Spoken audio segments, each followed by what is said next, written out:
সাব্বির ভাই তো সরকারের মূল্যায়ন করলেন কিছুটা পজিটিভভাবে এবং অনেকটা নেতিবাচকভাবে।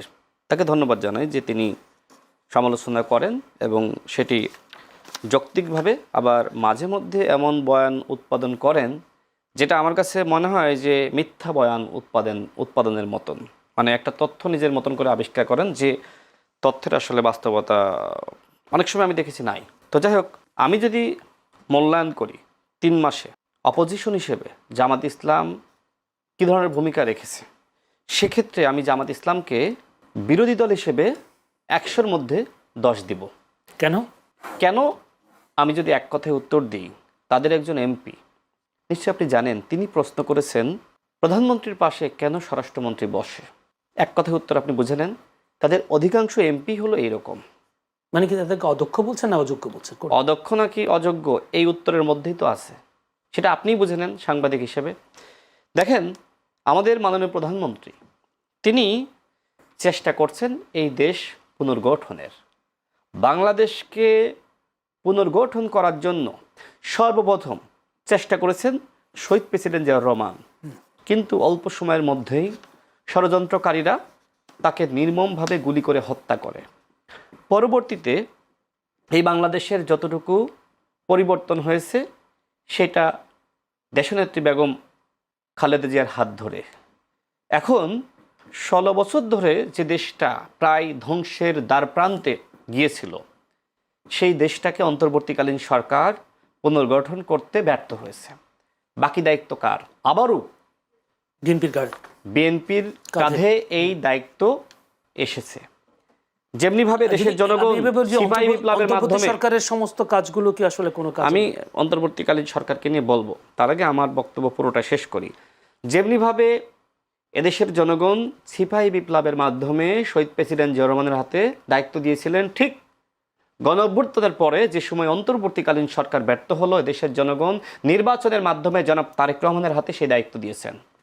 বিএনপি সেই দায়িত্ব আস্থা রাখুন, বিশ্বাস রাখুন, ইনশাল্লাহ যথাযথভাবেই পালন করবে। কিন্তু কথা হলো, যদি চক্রান্ত এবং ষড়যন্ত্র আমাদের অপোজিশনে যারা আছে তারা করে, সেক্ষেত্রে আসলে কি বিএনপি বা দেশের জনগণ সফল হতে পারবে?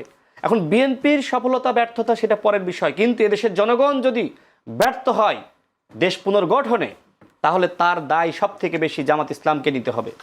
কারণ দেখেন, আমাদের মাননীয় প্রধানমন্ত্রীর আন্তরিকতা, তিনি শপথ নেওয়ার আগে তিনি গিয়েছেন জামাতের আমিরের বাসায়, তিনি গিয়েছেন নাহিদ ইসলামের বাসায়, তিনি গিয়েছেন ইসলামী আন্দোলন বাংলাদেশের আমিরের বাসায়। তার যে আন্তরিকতা, সবাইকে নিয়ে পথ চলো, এই যে সবাইকে নিয়ে তিনি চলতে চান, এইটা জামাত ইসলাম মানতে পারছেন না। জামাতের আমিরের প্রশ্ন, প্রধানমন্ত্রী কেন আমার বাসায় আসলো? আমার কাছে মনে হয় মনের মধ্যে এই প্রশ্নটা, যে প্রধানমন্ত্রী কেন আমার বাসায় আসলো, আমি যেতাম নাকি, সেটা তো ভিন্ন বিষয়। কিন্তু ওই যে একটা ইতিবাচক পলিটিক্স শুরু করলেন, এইটা তো এইটার মাধ্যমে তো বিএনপির জনপ্রিয়তা। একটু করে থামাই, সেটা হচ্ছে আপনি বলছিলেন আসলে একটা বিরোধী দল একসাথে 10 দিবেন, মানে তারা আমি ধরে নিচ্ছি আচ্ছা অযোগ্য বা অদক্ষ একটা বিরোধী দল, তো সেক্ষেত্রে বিএনপির জন্য সুবিধা না?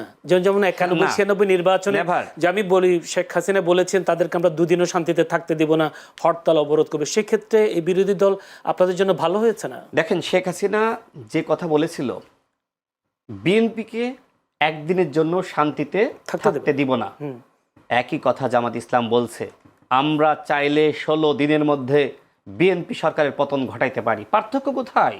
জামাতের আমিরের বক্তব্য আর শেখ হাসিনার বক্তব্যের মধ্যে কোনো পার্থক্য নাই। শেখ হাসিনা প্রতিদিন সকাল থেকে মিথ্যা শুরু করত, জামাতের আমির সকাল থেকে মিথ্যা দিয়ে শুরু করে। জামাতের আমিরের আচরণ আর বক্তব্য আর শেখ হাসিনার আচরণ আর বক্তব্যের মধ্যে আমি কোনো পার্থক্য দেখছি না। দেখেন, বিএনপি সরকার এই 3 মাসে কি কি করেছে সেটা আপনিও জানেন, আমিও জানি। নতুন করে একই গান আমি প্রতিদিন গাইতে চাই না। আমি একটু বলি, আইন শৃঙ্খলা পরিস্থিতির কেমন উন্নতি হয়েছে? দেখেন, আইন শৃঙ্খলা পরিস্থিতি অন্তর্বর্তীকালীন সরকারের সময় যেভাবে অবনত হয়েছিল, শেখ হাসিনা সরকারের সময় যেভাবে আইন শৃঙ্খলা পরিস্থিতি ভেঙে পড়েছিল, সেই একটি ধ্বংসপ্রাপ্ত রাষ্ট্রকে, আইন শৃঙ্খলা পরিস্থিতিকে এটাকে তো উন্নত করতে সবার সহযোগিতা দরকার। এই সময় তো আমরা অন্তর্বর্তী সরকারের সময় একই কথা শুনেছি না, আপনি তো একই কথা শুনবেন। এর কারণটা কি? কারণ বিএনপি সরকারের বয়স কয়দিন? 3 মাস। আপনি নিজেই তো বলতেছেন 3 মাসে একজন শিশু হাঁটতে পারে? বলেন পারে? না, এটা তাকে শিশু বড় না, হইতে এটা তো- বুঝতে এটা তো জানতে রাষ্ট্র সময় দিতে ক্ষমতা। হয়। জি। হ্যাঁ, রাষ্ট্র, কিন্তু অন্তর্বর্তীকালীন সরকার যদি 18 মাসে এই রাষ্ট্র ব্যবস্থাকে উন্নত করতে পারতো, সেক্ষেত্রে এই প্রবলেমগুলো হতো না, বিএনপির জন্য সহজ হতো। তারপরেও তারা ব্যর্থ হলেও বিএনপি সরকার এই 3 মাসেও অনেক কিছু করতে পারতো যদি জামাত ইসলাম পথের কাটা না হতো। জামাত ইসলাম প্রত্যেকটা জায়গায় বাধা সৃষ্টি করছে। আপনারা 9 মাসে আলোচনা করেন নাই ঐক্যমত কমিশনে সংবিধান নিয়ে, জুলাই জাতীয় সনদ নিয়ে, এখন নতুন করে কেন আলোচনা? সেখানে ফাইনাল হয়েছে।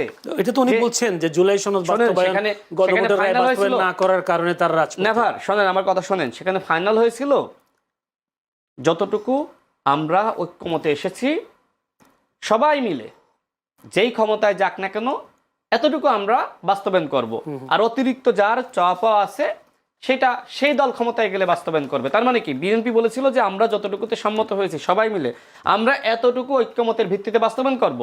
আপনাদের ইস্তেহারে দেন যে আপনারা ক্ষমতায় গেলে বাকিটা বাস্তবায়ন করবেন, এইটাই তো মূল কথা। এমনকি দেখেন প্রথম আলো সাক্ষাৎকারে জনাব আলী রিয়াজ স্যার একই কথা বলেছেন। তিনি তো ঐক্যমত কমিশনের প্রধান ছিলেন, তাই না?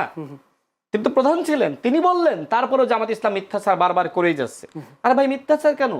বিএনপি যতটুকু বিষয়ে সম্মত হয়েছে বিএনপিকে এতটুকু বাস্তবায়ন করার সুযোগ দেন, রাষ্ট্রের 80% পরিবর্তন হয়ে যাবে। কিন্তু জামাত ইসলাম আপনি পরের বার ক্ষমতায় আসেন, এসে আপনি বাকি 20% করেন, মাত্র 5টা বছর। জি, আপনি ধরে নিলাম 10 বছর, এত অস্থির কেন ক্ষমতায় কিন্তু যাওয়ার জন্য? স্বরাষ্ট্রমন্ত্রীর যে বক্তব্যটা উনি দিলেন যে একসময় তারা বলেছেন গণভোট অন্তহীন বা জুলাই সনদ অন্তহীন প্রতারণার দলিল, আবার নির্বাচন দেবে না দেখে আমরা তাদের সবগুলো কথা মেনে নিয়েছি, এই যে মানে উনিও বলছেন যে এটা একটা এক ধরনের প্রতারণা। দেখেন, তাহলে কোনটা ধরবো? অন্তর্বর্তীকালীন সরকার শুরুতে নির্বাচন দিতে চায়নি এবং আসিফ মাহমুদ তার প্রমাণ। তিনি নিজেই বলেছেন আমাদেরকে প্রস্তাব দেওয়া হয়েছিল, ডিপ স্টেট বলেছিল যে 29 সাল পর্যন্ত আপনারা ক্ষমতায় থাকেন।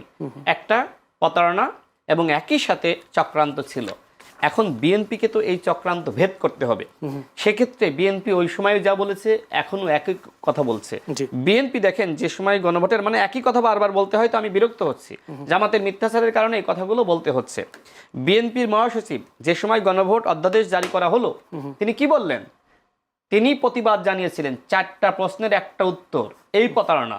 এখন বিএনপি তাহলে বলবে যে আমরা এই প্রতারণা মানে প্রতিবাদ জানিয়েছে, যদি বলতে যে আমরা এটা মানি না, আমরা আন্দোলনে যাব, তখন অন্তর্বর্তীকালীন সরকারের পতনের আন্দোলন ছাড়া আর কিছু ছিল? এরপরে দেশ কোথায় যেত?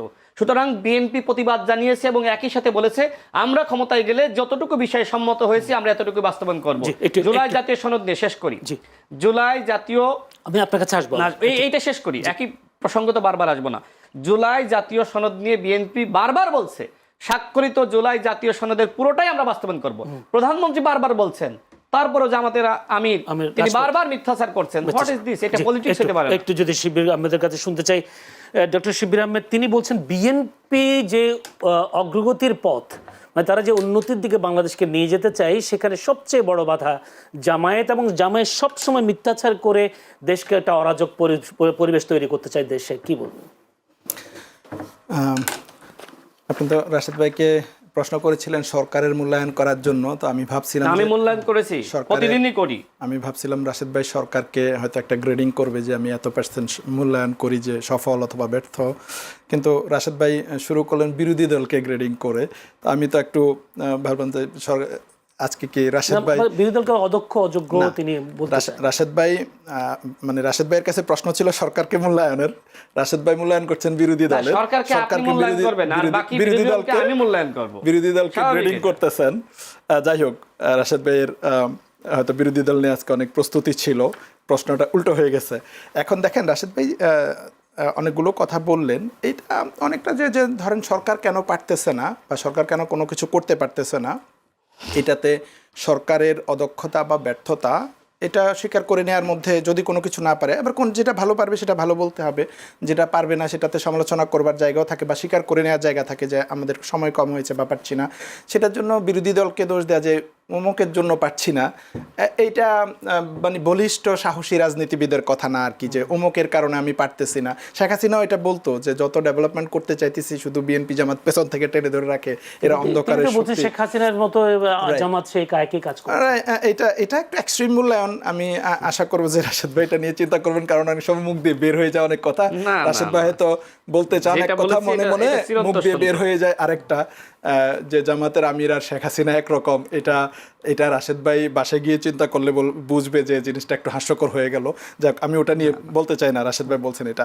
তো রাশেদ ভাই যেটা বলতেছিলেন যে আমি এটা শুরুতে বলেছি যে তারেক রহমানের জেন্টলম্যান পলিটিক্সের নিয়ে, এটা রাশেদ ভাইও বলেছেন, এবং রাশেদ ভাই একটু বেশি বলতে গিয়ে বলে ফেলছেন আর কি, যে জামাতের আমিরের সহ্য হইতেছে না যে তারেক রহমান কেন আমার বাসায় আসলো। আপনি বলতেছেন আবার আমি যেতাম। জামাতের আমিরেই কিন্তু প্রথম তারেক রহমানের সাথে সৌজন্য সাক্ষাৎ করেছে লন্ডনে যখন গিয়েছিল। সো এটা তারেক রহমান শুরু করবার আগেই জামাতের আমির শুরু করছে। তো এটা বাংলাদেশের জন্য ভালো, দুই দলের দিক থেকে এই যে একে অপরের সাথে মুখ দেখাদেখি করা, সহনশীলতা। এবং জামাতের ইফতার মাহফিলে তারেক রহমানকে দাওয়াত দিয়েছেন প্রধানমন্ত্রী হিসাবে, তারেক রহমানও গিয়েছেন ওনাদের বাসায়। এবং ক্ষমতায় আসার আগেই যখন তো বোঝাই যাচ্ছে এবার সরকার দল বিরোধী দল জামাত অথবা বিএনপি হবে, সে সময়ে জামাতের আমির গিয়ে লন্ডনে গিয়ে তারেক রহমানের সাথে দেখাও করেছেন। তো এগুলো রাজনৈতিক সৌজন্যতা। আমি মনে করি তারেক রহমান তো এখন দেশে এসে দেখাচ্ছেন না, পরে করেন, অসুবিধা বলেছেন যে এটা জামাতের আগে বোঝা যাচ্ছে যে কে সরকারে যাবে কে অপোজিশনে যাবে, জানতেন, তারপরে মানেন না কেন? কে সরকারে যাবে কে অপোজিশনে যাবে এটা বলি নাই, বলছি সরকার বা অপোজিশনে যে বিএনপি বা জামাতেই যাবে, হয় বিএনপি ক্ষমতায় যাবে জামাত বিরোধী দলে যাবে, অথবা জামাত সরকার যাবে বিএনপি বিরোধী দলে যাবে, এটাই তো বোঝা যাচ্ছিল, তাই না? মানে এটা জানা অবস্থায় তো তার মানে কি তারেক রহমান আর শফিকুর রহমান একজন সরকার প্রধান হবেন, একজন বিরোধী দলের প্রধান হবেন, যিনি হন। মানে প্রধানমন্ত্রী যদি শফিকুর রহমান হতেন, তারেক রহমান বিরোধী দলীয় নেতা হতেন, সেরকম সিচুয়েশনে শফিকুর রহমান গিয়ে তারেক রহমানের সাথে দেখা করে আসছেন। তার মানে সৌজন্যতাটা শফিকুর রহমানই দেখানো শুরু করেছেন, এবং শুরু থেকে উনি বলেছেন যে আমরা গতানুগতিক বিরোধী দল হব না। ট্রেডিশনাল যে বিরোধী দল মানে হচ্ছে সংসদ বয়কট করতে হবে, বিরোধিতার জন্য বিরোধিতা করতে হবে, সেটা না করে আমরা গঠনমূলক সমালোচনা করবো, এবং সংসদ এটার প্রমাণ দিয়েছে। যেটা রাশেদ ভাই যে মূল্যায়ন করেছেন, না রাশেদ ভাই যে মূল্যায়ন করেছেন, এটা আসলে রাশেদ ভাই যে মূল্যায়ন করেছেন, রাশেদ ভাই একটু 2 দশক পেছনে রয়ে গেছেন আর কি, যে ওই সময় সরকার দল যেভাবে বিরোধী দলকে সমালোচনা করত, কারণ সে সময় বিরোধী দলও ছিল ওরকম যে সংসদ বয়কট করবে, 90 দিন আসবে না, শেষ দিন এসে সংসদ সদস্য পদ বাঁচাবে। তো ওই সময় সরকার দল আর বিরোধী দল একজন আরেকজনের যেই সমালোচনা করত, রাশেদ ভাই সেটা ফলো করে ফেলছেন। এজন্য যেতে চাই প্রথমে আবারও রাশেদ খানের কাছে, রাশেদ খানের পরে আমি আবার শিবির আমাদের কাছে। রাশেদ খান, এই যে 3 মাসের মধ্যে আমরা যদি বলি স্বরাষ্ট্রমন্ত্রী সালাউদ্দিন আহমেদ তিনি বলেছেন, যদি বলি 23 ফেব্রুয়ারি একটা বক্তব্যে তিনি বলেছেন মব কালচারের দিন শেষ বা মব কালচারটা জিরো হবে। কিন্তু আমরা দেখলাম এই 3 মাসে বেশ কয়েকটি মব হয়েছে, এবং মব করে পীর হত্যা, কুষ্টিয়ায় পীর হত্যার মতো ঘটনা ঘটেছে, যদি একেবারে মিরপুরে শাহ আলীর মাজারে হামলা হয়েছে, এইভাবে অসংখ্য ঘটনা। যদি বলে একবার আপনাদের দলের এক সময়ে রুমিন ফারহানাকে 21শে ফেব্রুয়ারিতে শহীদ মিনারে ফুল দিতে না দেওয়া, এরকম একটা মব, বাংলাদেশ ব্যাংকের গভর্নরকে সরিয়ে দেওয়া মব করে অসংখ্য মবের ঘটনা ঘটেছে। সেই ক্ষেত্রে আপনারা আসলে কি বলবেন, এবং সেই সাথে যদি আইন শৃঙ্খলা পরিস্থিতি আপনার কি মনে হয় ভালো চলছে? যে আমরা দেখলাম গাজীপুরে একই জন 5 জনকে হত্যা করে পালিয়ে গেছেন, এবং পরে তার লাশ পাওয়া গেল একেবারে বিভিন্ন জায়গায়। এবং যদি বলি কক্সবাজারে ছাত্রলীগের একজনকে ধরতে গিয়ে তার বাবাকে, তার মাকে প্রহার করে মেরে ফেলেছে। এই যে মবগুলো, এগুলোকে আইন শৃঙ্খলা পরিস্থিতির অবনতি মনে করেন কিনা? দেখেন, প্রথম আলো এবং ডেইলি স্টারের কার্যালয়ে যে হামলা, অগ্নিসংযোগ, এই ঘটনার সাথে ইন্টারিম গভর্নমেন্টের সময় এই ঘটনার সাথে শিবির জড়িত ছিল, এবং শিবিরের রাজশাহী বিশ্ববিদ্যালয় শাখার সভাপতি, সম্ভবত রাজশাহী বিশ্ববিদ্যালয়, জি সালাউদ্দিন আম্মার, না, যিনি সভাপতি অথবা ভিপি নির্বাচিত হয়েছেন, আমার অথবা রাজশাহী ইউনিভার্সিটি, না উনি না, আরেকজন যিনি ভিপি নির্বাচিত হয়েছেন, ভাই ভালো বলতে পারবেন। তিনি কিন্তু এই প্রথম আলো এবং ডেইলি স্টারের কার্যালয়ে হামলার জন্য নির্দেশনা দিয়েছিলেন। এটা নাকি আসলে আপনার ভারতের এক ধরনের জায়গা, এটি বলে এক ধরনের হামলার বৈধতা উৎপাদন করার চেষ্টা করেছিলেন। নিশ্চয়ই এই ঘটনা নিয়ে আপনি জানেন, এবং সেই সময় শিবিরের পক্ষ থেকে এই ঘটনার দায় নেওয়া হয়নি।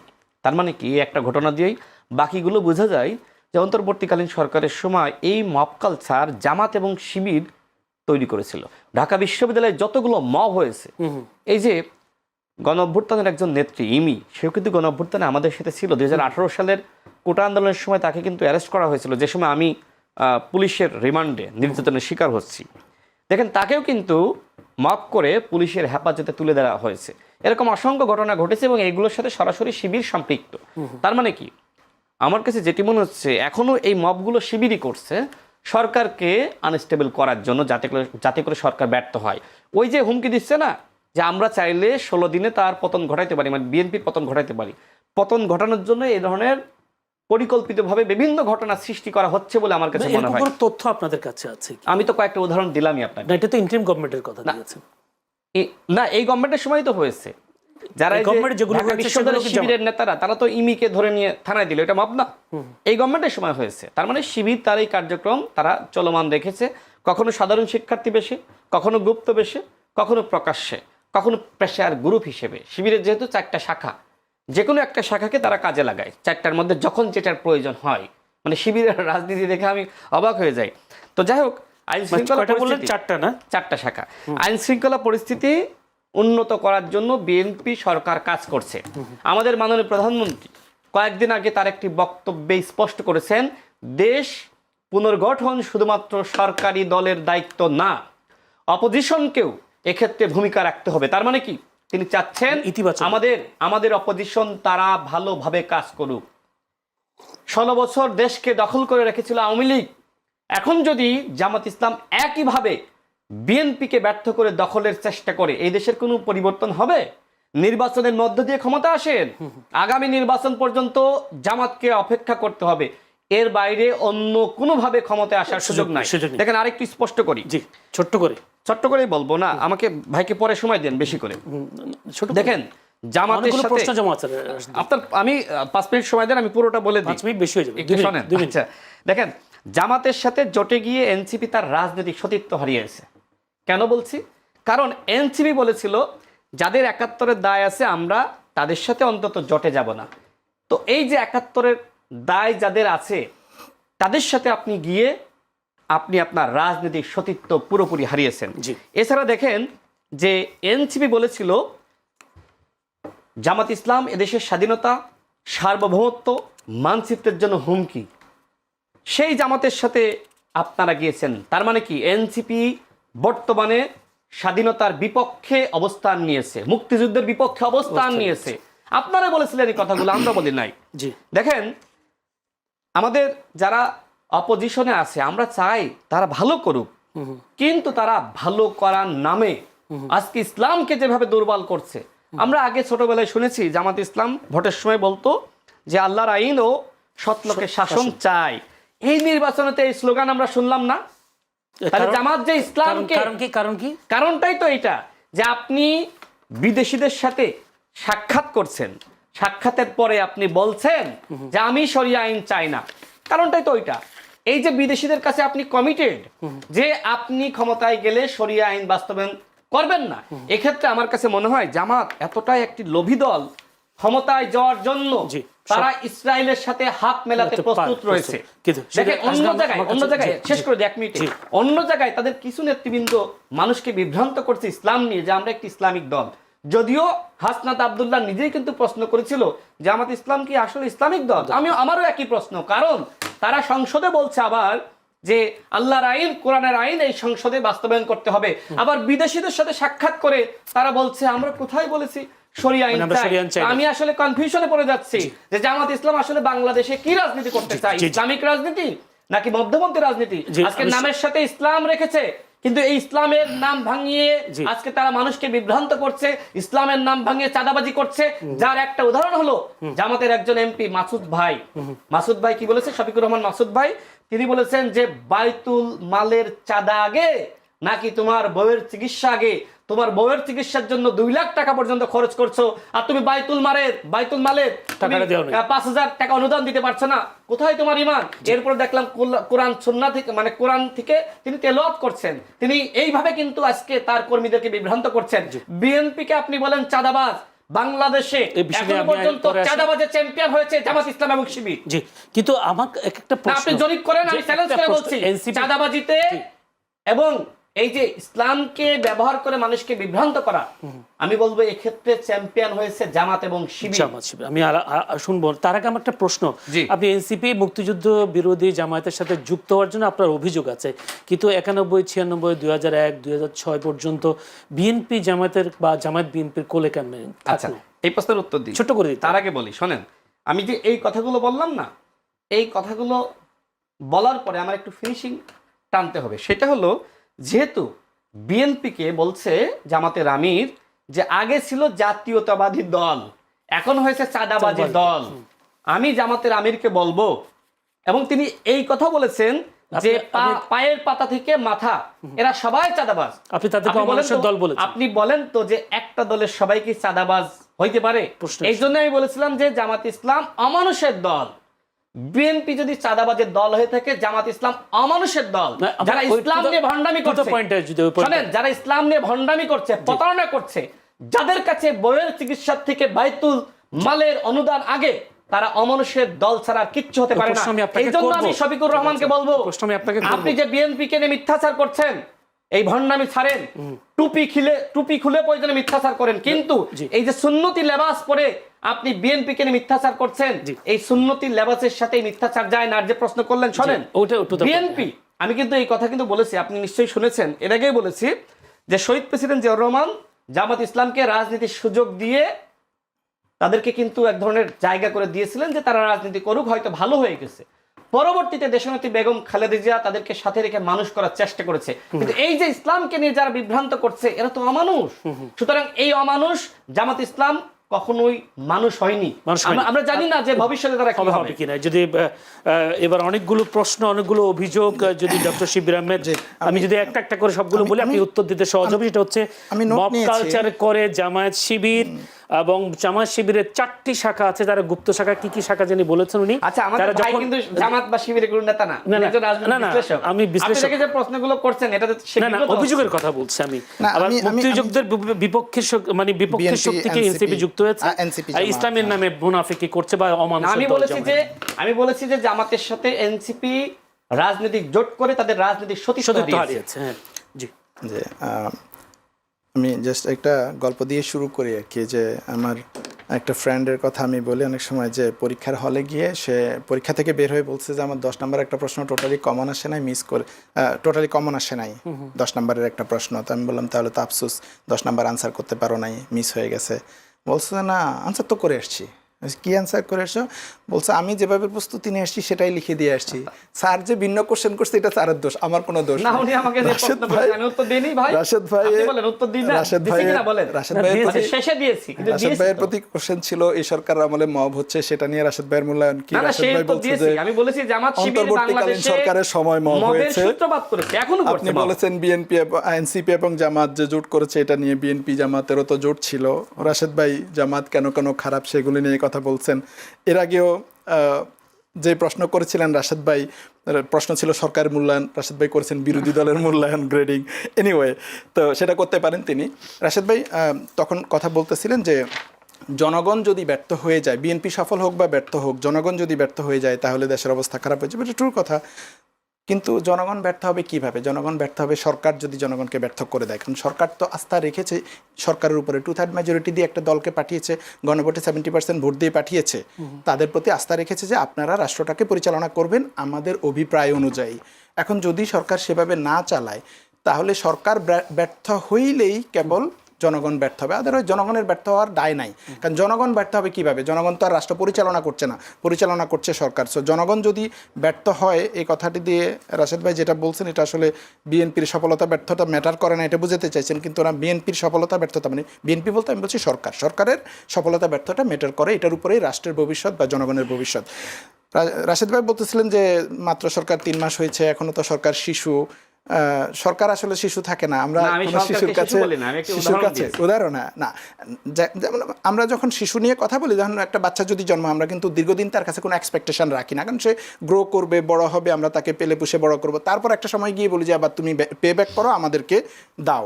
তো সরকারের কাছে কিন্তু আমরা ডে 1 থেকে পে ব্যাক চাই, কারণ আমরা কোনো শিশুকে সরকারে বসাই না, আমরা সরকারে বসাই অ্যাডাল্ট মানুষকে যে প্রথম দিন থেকে দায়িত্ব নিতে পারবে। তো সরকারের ব্যর্থতার জায়গাগুলোতে আমি যদি বলি, অনেকগুলো বিষয় তো তখন আলাপ করেছি করেছিলাম আইন শৃঙ্খলা একটা বড় ব্যর্থতার জায়গা ছিল এবং নানান জায়গায় খুনাখুনি হচ্ছে। গত কয়েক মাসের স্ট্যাটিস্টিক্স যদি দেখেন, আমি অন্য টকশোগুলোতে আলাপ করেছিলাম যে স্ট্যাটিস্টিক্সে দেখা যাচ্ছে রিলেটিভলি ফেব্রুয়ারি থেকে মার্চ তারপর এপ্রিলে খুনের সংখ্যা বাড়ছে এবং এটার মধ্যে আরও যোগ হয়েছে সাধারণত খুনাখুনি দেশে সবসময় কিছু না কিছু থাকে, প্রচুর সাথে দর্শনের ঘটনা ঘটেছে। খুনের জায়গায় আরও যোগ হয়েছে বিএনপির নানান জায়গায় অন্তর্কোন্দলে, বিভিন্ন জায়গায় চাঁদাবাজি বা আধিপত্য বিস্তারের জন্য কোথাও ধরেন এই এলাকা কে দখলে রাখবে, ওই এলাকা কে দখলে রাখবে, কারণ চাঁদাবাজিটা দখলের সাথে সম্পৃক্ত। এগুলোর কারণে অন্তর্কোন্দল অনেক খুন হচ্ছে। ঢাকার মধ্যে আপনি দেখেছেন মিরপুর নিয়ে নিউজ হয়েছে যে মিরপুরে মিলেমিশে চাঁদাবাজি হচ্ছে। স্টার নিউজ নিউ মার্কেট এলাকার জন্য নিউজ করেছে, যমুনা টিভি নিউজ করেছে বগুড়া থেকে ঢাকা আসার সময় পথে পথে কীভাবে বিভিন্ন জায়গায় বিএনপির বিভিন্ন নেতারা চাঁদাবাজি করে বা তাদের পক্ষ থেকে আর কি, তাদের নেতারা। তো আইন শৃঙ্খলার এই অবনতি হচ্ছে, এটা সরকারের একটা বড় ব্যর্থতা এবং এইটা ব্যর্থতার পেছনে যে স্বরাষ্ট্র মন্ত্রণালয় সঠিকভাবে কাজ করছে না, এইটা একটা অ্যাডেড ঘটনা আর কি, যে স্বরাষ্ট্রমন্ত্রী নানান বিষয়ে এঙ্গেজ থাকার কারণে স্বরাষ্ট্র মন্ত্রণালয় মনোযোগ দিতে পারছেন না। মানুষ আইন শৃঙ্খলার প্রতি কিন্তু ইভেন বিএনপির লোকেরাও বলছে যে আইন শৃঙ্খলার উন্নতি হচ্ছে না। অরাজক পরিস্থিতি তৈরি করবার জন্য জামাতের হাত আছে। আমি দুটা নমুনার কথা বলি, যদি বলি কুষ্টিয়া পীর হত্যার ঘটনায় কিন্তু জামাত, আমি মবের প্রশ্নে আসছি, মাজারেও জামাতের নেতাদের নামে মামলা হয়েছে। দেখেন মবের প্রশ্ন কি হচ্ছে যে অন্তর্বর্তীকালীন সরকারের সময় অনেক মব হয়েছে উনি বলছেন, যদিও মব অন্তর্বর্তীকালীন সময় না, মব বাংলাদেশের হিস্ট্রিতে নানান ধরনের মব হয়েছে সারা সময়ে। ইভেন স্বাধীনতার আগেও সংসদের ভিতরে স্বয়ং মব করে স্পিকারকে মেরে ফেলার ঘটনা হয়েছে। এভাবে আওয়ামী লীগ বিএনপি নানান সময়ে এই মবগুলো জারি ছিল, কারণ আমাদের আইন শৃঙ্খলা দুর্বল। অন্তর্বর্তীকালীন সরকারের সময় আওয়ামী লীগ পন্থী মানুষজনরা নতুন করে এই টার্মটাকে পপুলার করলো যে mob mob mob. Anyway BNP সেটাকে অ্যাডপ্ট করে বললো যে নির্বাচিত সরকার আসলে মব হবে না। তারপর আপনি দেখেন মবের আপনি যে দুইটা উদাহরণ বলছেন সে দুইটা তো আমি আসবো। এর মধ্যে আপনি বলছেন যেমন রুমিন ফারহানার উপরে মব করা হয়েছে শহীদ মিনারে, বাংলাদেশ ব্যাংকের গভর্নরকে মব করে সরাই দেওয়া হয়েছে। কারা করেছে আপনারা জানেন। শাহবাগে এখানে বিচার প্রার্থীরা আসছিল, ডাকসুর সদস্যরা, থানার ভেতরে তাদের উপরে মফ করা হয়েছে। আপনার ইভেন্ট সরাসরি সংসদ সদস্যদের উপরেও মফ করা হয়েছে। হান্নান মাসুদের উপরে হাতিয়ায় মফ করা হয়েছে। মাসুম মোস্তফা নেত্রকোনার জামাতের এমপি, তার উপরে মফ করা হয়েছে এবং তার গাড়ি গ্লাস ভেঙে ফেলা হয়েছে। এটা সে নিজ এমপি থাকা অবস্থায়। এবং এটা তো সরকার আমলে না, আমি তো অন্তর্বর্তীকালীন সরকার নিয়ে আলোচনা করছি না, আমরা এই সরকার নিয়ে করেছি। কারা করেছে আপনারা হয়তো জড়িত থাকতে পারেন। এই যে প্রশ্ন হচ্ছে সরকারের আমলে মব হচ্ছে, না লজ্জা লাগার কি আছে? আপনি জড়িত থাকলে আপনার কথা আমি বলবো না, আমি আসবো, আমাকে বলতে দেন, আমাকে বলতে দেন। এমি কোন সরকারের আমলে গ্রেপ্তার হয়েছে? এই সরকারের আমলে। এমিকে এতদিন কারা গ্রেপ্তার করে রাখলো? জামাত শিবিরের সরকার অন্তর্বর্তী। তার মানে হচ্ছে জামাত শিবির সরকার জামাত শিবিরের কথাই চলে। জামাত শিবির বলবে অমুককে গ্রেপ্তার করে আটকায় রাখেন, তাকে সরকার আটকায় রাখে। মানে সরকারের দায় নাই, গ্রেপ্তার করলো সরকার, আটকায় রাখলো অনেক দিন পর্যন্ত জামিন না দিয়ে সরকার, সরকারের দোষ না। আচ্ছা আমি বলি, তারপরে আমির হামজার উপরে একটা কলেজে সেদিন মফ করা হলো। এবং কর্নেল বাতেন এখানে ঢাকার ভিতরে এমপি, তাকে মফ করে আবদ্ধ করে রেখেছিল জুমার দিনে, এরকম। তো সারা দেশে এই ধরনের মফের ঘটনা ঘটছে। পলিটিক্যালি সরাসরি ছাত্রদল বা এই বিএনপির লোকজনের বিএনপির উপরে ইয়ে ছিল। মিথ্যা তথ্য দিয়ে না, ওটা নিয়ে আলাপ হয়েছে, এটা ক্লারিফাই হয়ে গেছে। রুমিন ফারহানও এটা নিয়ে কথা বলেছে, মিথ্যা তথ্য দিলে তারা হবে না। যেটা হয় যে না, ভাইয়ের কিছু ঘটনা মুখস্থ করা থাকে, সেগুলোই তিনি বলেন, পরবর্তীতে সেই ঘটনাগুলো আপডেট হচ্ছে, রাশেদ ভাই সেটা আপডেট করতে ভুলে যায়। আমি শোনেন, আমি কখনোই একই বক্তব্য কিন্তু টকশোতে দ্বিতীয়বার দিই না। শোনেন, আমি কিন্তু কখনো মুখস্থ বক্তব্য করি না। এই যে নোটগুলো, এটা একদম নিউ, এটা আমি আগে কোথাও বলি নাই। রাশেদ ভাই আমি বলি, মনে করেন এই যে আপনি মাঝখান দিয়ে বলতে চাইলেন যে এই আমির হামজা সংসদে এই নারী এমপিদের নিয়ে বক্তৃতা দিছে, এই জিনিসটা দিয়ে টুইস্টেড কথা ছিল, কথা কেটে উল্টানো হয়েছিল। এটা পরবর্তীতে ক্লিয়ার হয়েছে, আমির হামজা ক্লিয়ার করেছে, ওই আসল ভিডিও মানুষ দেখেছে। রুমিন ফারহানাও পরে তাদের সাথে আলোচনা হয়েছে। এটা রুমিন ফারহানা প্রথম দিন সাধারণ শিক্ষার্থীরা তাদের যে গাছ কেটে ফেলা হয়েছে কলেজে, সাধারণ শিক্ষার্থীরা তারা মানববন্ধন করছিল, সেখানে গিয়ে আমির হামজা রাজনৈতিক প্রোগ্রাম করছিল। আমির হামজার উপরে যে মাফ করা হয়েছে, সেখানে ছাত্রদলের এই প্রোগ্রামকে ভালোভাবে নেয়নি। আপনি শিক্ষক, সাধারণ শিক্ষার্থী, আপনি শিক্ষক, আমি বলবো সত্য বলেন। এই যে ছাত্রদল মনে করেন শাহবাগে যখন ইয়ে করলো, এটাতেও ছাত্রদল কিন্তু বললো যে আমরা মাফ করি নাই, এটা বিক্ষুব্ধ জনতা করেছে। তারপরে বিভিন্ন জায়গায় যখন ছাত্রদল করবে, তখন এটাকে আপনি বলবেন জনগণের তোপের মুখে পড়লেন অমুক, বা বিক্ষুব্ধ জনতা ক্ষোভ দেখাইলেন। কিন্তু অন্যটাকে বলবেন আপনি মব। তো কুষ্টিয়ার ঘটনায়, পীর হত্যার ঘটনায় প্রথম দিনেই নিউজ হলো কি, প্রথম দিন নিউজ হয়ে ওখানে প্রথম আলো নিউজ করলো স্থানীয় একজন রাজনৈতিক নেতা জড়িত আছেন, কিন্তু দলেরও নাম নাই, ব্যক্তিরও নাম নাই। তখন বোঝা গেছে কে ছিল, কারণ যদি জামাত শিবিরের কেউ জড়িত থাকতো তাহলে তো প্রথম আলো মনে করেন নিচে নিচে প্রকাশ করতো। তারপরে যেহেতু এখানে অন্য দলের কেউ জড়িত আছে তখন প্রকাশ করে নাই। তো এটা হচ্ছে যে তাহলে বিএনপির লোক জড়িত ছিল সেজন্য সেটা প্রকাশ করে নাই, এবং পরবর্তীতে তো এটা নিয়ে আলাপ আলোচনা আগাচ্ছে। আর রিসেন্টলি যে এখানে মাজারা হয়েছে, মাজার এবং বা কোনো পীরের হলে বাই ডিফল্ট এখানে জামাত শিবিরকে অ্যাড করার চেষ্টা করা হয়। কিন্তু আপনি যদি ট্রেন্ড দেখেন ঘটনাগুলোর, আওয়ামী লীগের আমলে এরকম অনেক ঘটনা হয়েছে যে মনে করা হচ্ছে হিন্দুদের মন্দিরে হামলা হয়েছে মানে জামাত শিবির করেছে, মানে এটা বাই ডিফল্ট একটা দোষ দিয়ে দেওয়া যায়, সাম্প্রদায়িক বলে এটা সেটা বলে। কিন্তু আপনি রামুর ঘটনায় দেখেন আওয়ামী লীগ জড়িত, নাসিরনগরের ঘটনায় দেখেন আওয়ামী লীগ জড়িত, সাল্লার ঘটনায় দেখেন আওয়ামী লীগ জড়িত, যশোরের ঘটনায় দেখেন আওয়ামী লীগ জড়িত। ইচ অ্যান্ড এভরি জায়গায় যেখানে ধরা পড়তেছে সেখানে এরকম আওয়ামী লীগের দোষ, কিন্তু এই ঘটনাগুলো ঘটিয়ে জামাতের উপরে দোষ দেওয়ার একটা প্রবণতা দেখানো হয়। এখন ধরেন এই মবগুলো যে হচ্ছে, এবং ইমির কথা তো অনেক বললেন, এর বাইরে সরকারের, যেমন সরকারের সমালোচনা করার জন্য অনেক জায়গায় মানুষজনকে গ্রেপ্তার করা হয়েছে, যদিও সেগুলো কোনো আইন না থাকার কারণে আটকায় রাখতে পারে না, ছেড়ে দিতে বাধ্য হয়েছে।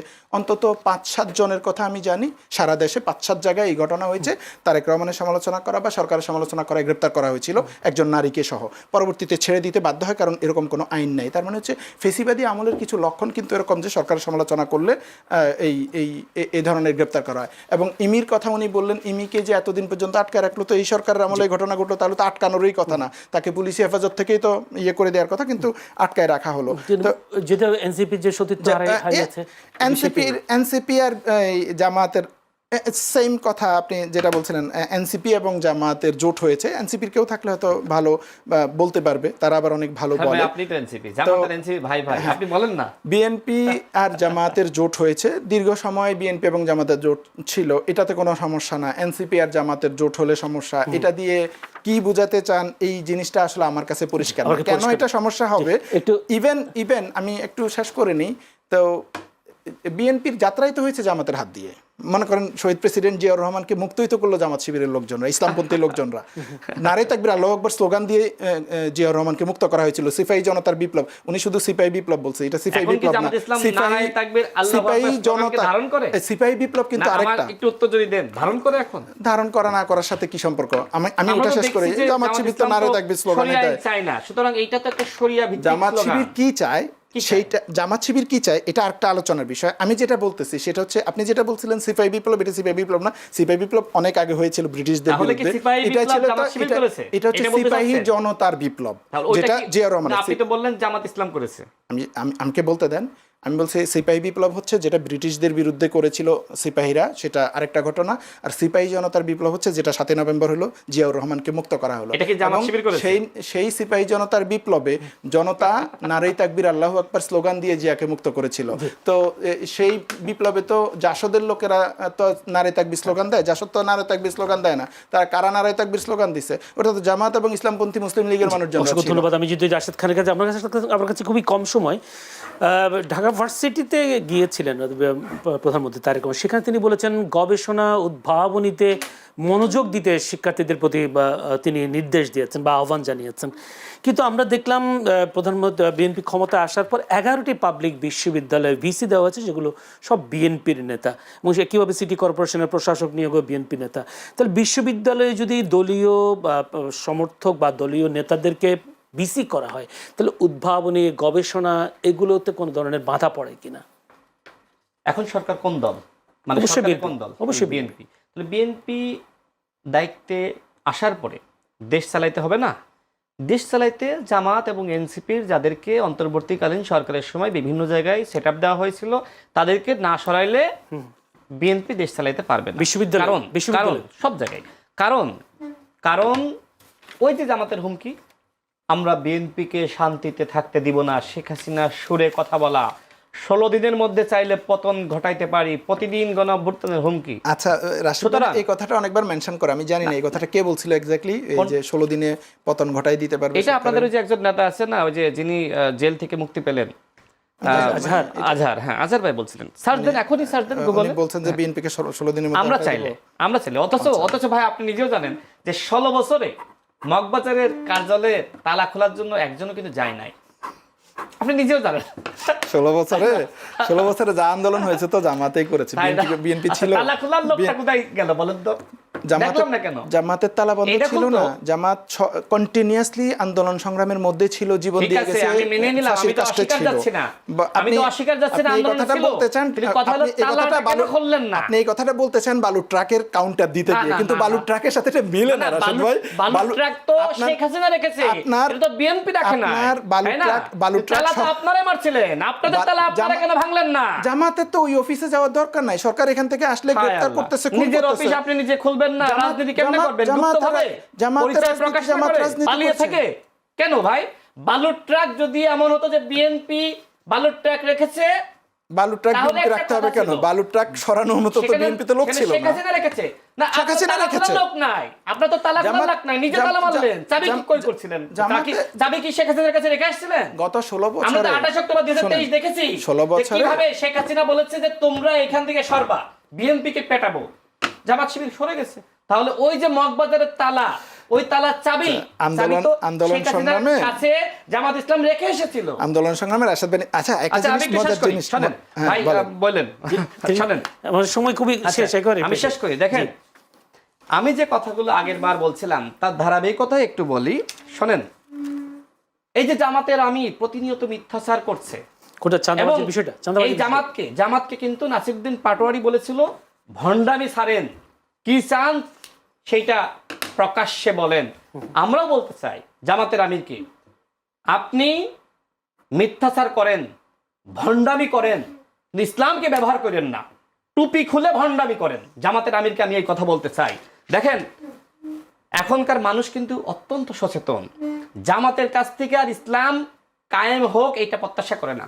জামাতের একজন নেতা ফেসবুকে একটি পোস্ট করেছেন, মোহাম্মদ হেলাল উদ্দিন।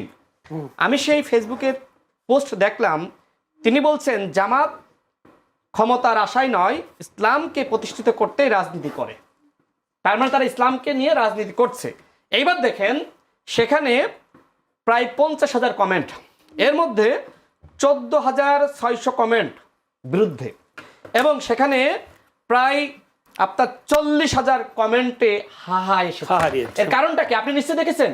এর কারণটা হলো মানুষ বুঝে গেছে ইসলামের নামে বাংলাদেশে ভণ্ডামি করছে জামাত শিবির। তাদের ইসলাম আর প্রকৃত ইসলাম এক নয়। জি, তার মানে জামাতের উচিত হবে এখন আর ওই ইসলাম নিয়ে রাজনীতি না করে, যেহেতু তাদের মুখোশ উন্মোচন হয়ে গেছে, তারা বিদেশিদের সাথে বৈঠক করে যে কথা বলছে যে আমরা শরিয়া আইন বাস্তবায়ন করতে চাই না, এই কথাটা বারবার বলুক। সৎ লোকের শাসন চান, আপনাদের মধ্যে সৎ লোকটাকে। ইত্তেফাক পত্রিকার নিউজ দেখেন, শিবিরের একজন কর্মী সে প্রবাসীর স্ত্রীর সাথে পরকিয়া করে ধরা খেয়েছে, ওইখানকার শিবিরের সভাপতির বক্তব্য নিয়েছে, দেখেন না নিউজটা? আজকে আপনি বলছেন যে ছাত্র দল এই কাজ করছে। বাংলাদেশের ইতিহাসে বিএনপি ক্ষমতায় আসার পরে ছাত্র দলের দাপট দেখছেন আপনি? আমরা হাসিনার সময় দেখি নাই ছাত্র লীগের একজন নেতা মানে সাধারণ শিক্ষার্থীরা সালাম না দিলে হলে থাকতে পারতো না। ছাত্র দলকে এই কাজটি করছে। আপনি প্রধানমন্ত্রীর কথা বলেছিলেন, দেখেন প্রধানমন্ত্রী তিনি যে সময় ক্যাম্পাসে গিয়েছেন, আমি চ্যালেঞ্জ করে বলতে পারি হল থেকে অন্য কোনো জায়গা থেকে সাধারণ শিক্ষার্থীদেরকে জোরপূর্বক তার প্রোগ্রামে আনা হয়েছে, এটা প্রমাণ করতে পারলে আমি রাশেদ খান সেখানে সাধারণ শিক্ষার্থীরা জনাব তারেক রহমানকে দেখার জন্য জানালায় দাঁড়িয়ে মোবাইল হাতে ভিডিও করেছে। কমলমতি শিক্ষার্থীরা বলেছে তারেক রহমান, তারেক রহমান। এই যে ভালোবাসা মাননীয় প্রধানমন্ত্রীর প্রতি মানুষের, এই ভালোবাসা দেখে জামাত শিবির পাগল হয়ে গেছে যে তারেক রহমান যে কাজগুলো করছেন, প্রতিনিয়ত যে উদ্যোগ নিচ্ছেন, তার যে পরিকল্পনা, যেভাবে তিনি মানুষের সাথে মিশে যাচ্ছেন, প্রোটোকল ছাড়া চলছেন, যেভাবে তিনি 9টা থেকে অফিস শুরু করেছেন, এই তারেক রহমান যদি এইভাবে কন্টিনিউ যেতে পারে, সেক্ষেত্রে জামাত শিবিরের কোনো রাজনীতি থাকবে না। সুতরাং তারেক রহমান হটাও, বিএনপি কে হটাও, তারেক রহমানকে থামাও, কিন্তু বিএনপি কে আপনি থামাইতে পারবেন না। 16 বছরে যেমনি ভাবে ওই মগবাজারের তালা খুলতে পারেন নাই, আপনারা বিএনপি কে পতন ঘটাতে পারবেন না। ধন্যবাদ। যদি 1 মিনিটে যদি দ্রুত। রাশেদ ভাই যেমনি বক্তৃতা দিচ্ছিল, আমি ভাবছিলাম সোহরাওয়ার্দী উদ্যানে চলে আসছি। রাশেদ ভাই বলছে যদি রাশেদ ভাই বলছে যদি ছাত্রদল কখনো এই ধরনের রাজনীতি করে, তাহলে রাশেদ ভাই রাজনীতি ছেড়ে দিবে। এটা অনেয়ারে থাকলে আপনি বলছেন এই যে জোর করে, না ছাত্রদল যদি আমি বলছি ছাত্রদল এই ধরনের কর্মসূচি পালন করে না, ছাত্রলীগ যা করেছে ছাত্রদল তাই করে না। ছাত্রদল যদি জোর করে নিয়ে আসে, জোর করে, হ্যাঁ, যদি ছাত্রদল কোনোদিন জোর করে এই যে মিথ্যা বয়ান উৎপাদন করেন ভাই, আপনি তো বললেন যে আমি রাজনীতি ছেড়ে দিব যদি ছাত্রদল এরকম করে, প্রোগ্রামে যদি এনে থাকে, এইটা বলেছি আমি।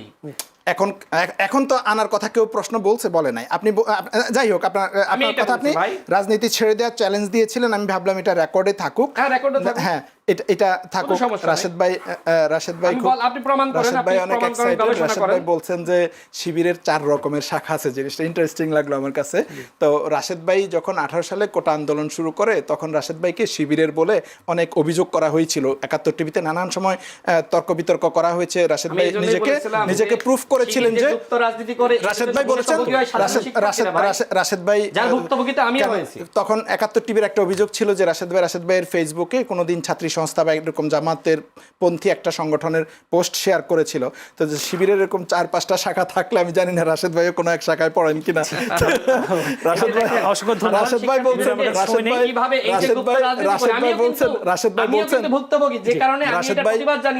বলছেন যে জামাত নাকি ইসলাম কায়েম করতে চাচ্ছে না, তাহলে এটা রাশেদ ভাই হয়তো কায়েম করবে। এমন হচ্ছে রাশেদ ভাই ইসলাম কায়েম করাতে যদি ভালো কাজ হয় এবং রাশেদ ভাই অভিযোগ করতেছেন জামাত যথেষ্ট করছে না, তাহলে রাশেদ ভাই ইনিশিয়েটিভটা নিতে পারে যে বিএনপির মাধ্যমে ইসলাম কায়েম করা যায়। ধন্যবাদ দর্শক। আরেকটা